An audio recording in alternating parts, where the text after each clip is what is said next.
చిన్నారులో సేవాభావం పెంపొందించేందుకు వారికి కుటుంబం పట్ల గౌరవం, వినయ విధేయతలను, విలువలను తెలియజేసేందుకు వారిని వృద్ధాశ్రమాలు, హాస్టల్స్ కు తీసుకెళ్లి చూపించాలని 5వ డివిజన్ తెలుగుదేశం పార్టీ కో ఇన్ఛార్జ్ బత్తుల భవానీ పేర్కొన్నారు. కాకినాడ అచ్యుతాపురం రైల్వే గేటు వద్ద గల జనవలి వృద్ధాశ్రమంలో 5వ డివిజన్ టీడీపీ కో ఇన్ఛార్జ్ బత్తుల భవానీ జన్మదినం సందర్భంగా పేదలకు బట్టలు, పండ్లు, బిస్కెట్లు, బియ్యం పంపిణీ కార్యక్రమం జరిగింది.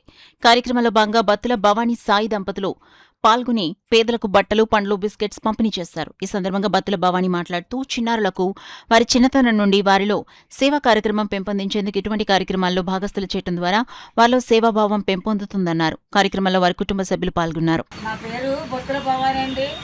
5వ వార్డు కోయిన్సార్జ్. నేను ప్రతి సంవత్సరం కూడా పుట్టినరోజుకి అనాథ శరణానికి వచ్చి అందరికీ కూడా నేను పళ్ళు, బిస్కెట్లు, బియ్యం, టవల్స్ అన్నీ ఇస్తున్నాను. నేను అందరి దీవుల వల్ల ఇంకా ఎదగాలని నేను చూస్తున్నాను.